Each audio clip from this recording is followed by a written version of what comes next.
Happy Sunday, Raindrop. So today's message is blessings in your neighborhood.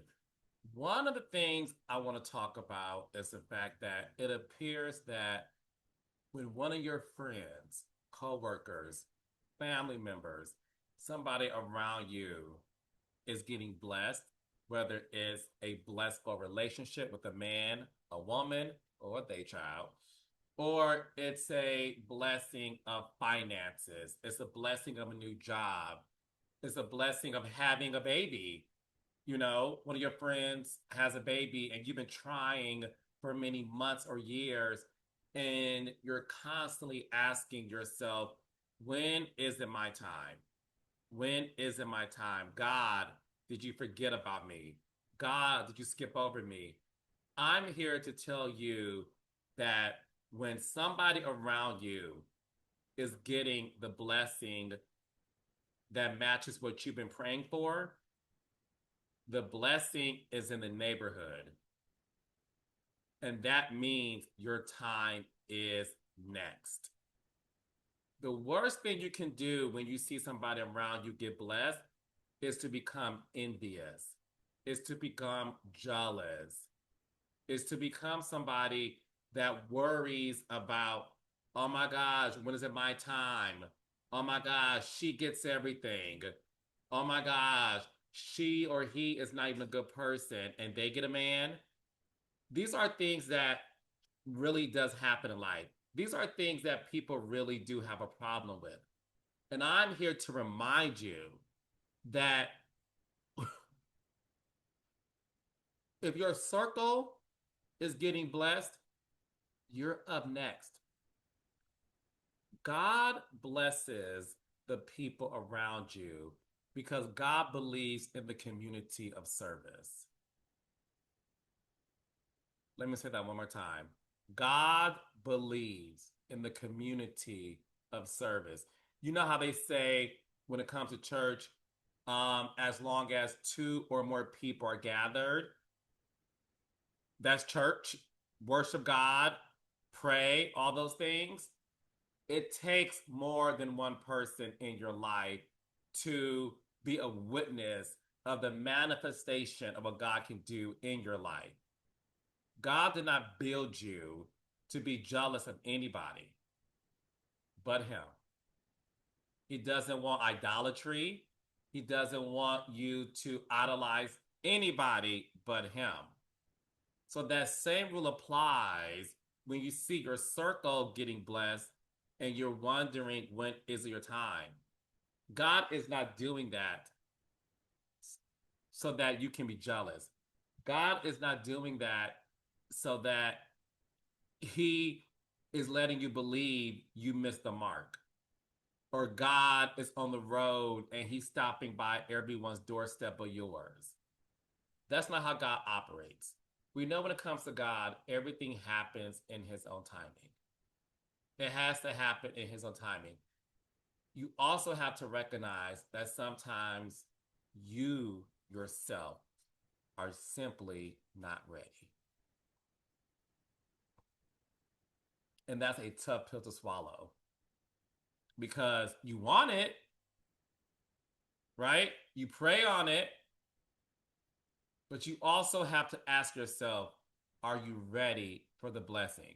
If you're somebody who wants a child and it's not happening for you, don't think God does not want me to have a kid. Okay? That's not always the answer. Are you ready for it? Sometimes you have to ask yourself that, right? Are you ready for the child? Are you at the right time in your life to receive it? Are you doing the right things to welcome it? Same things for your career. You want that promotion. Are you fully developed to handle the responsibilities of the promotion? Yeah, the pay is cute. The title is cuter, right? But do you have the discipline to keep it? When it comes to God, the worst thing we can do is insult Him. by questioning him. The only time you should question God, in my opinion, is when things happen to you and you ask God, what is this here to teach me?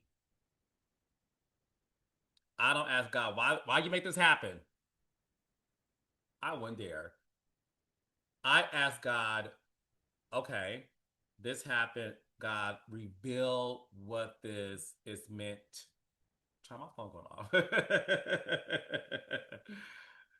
God wants you to surrender to Him. And the only time I question God with a question, be clear, is wow, what is this here to teach me? Reveal it to me so that I know what I should be doing or what I should not be doing. So when your friends are getting blessed, just know the power of the blessings amongst your circle, you're not being skipped over. In my opinion, is God's way of telling you you're up next. You're up next. It's like being a sports player and you're on the bench and you're not part of the starting five. But the fact that you're on the bench, the fact that you're on the bench is success in itself. And perhaps God wants you to sit and watch the starting five and how they play and their discipline so that when the coach calls you up next, you're ready for it because you've been sitting back, watching, studying, and praying. That's how you look at the people around you. Look at them. What discipline do they have? What choices did they make? What sort of um, surroundings were they a part of that welcome the blessing that you want?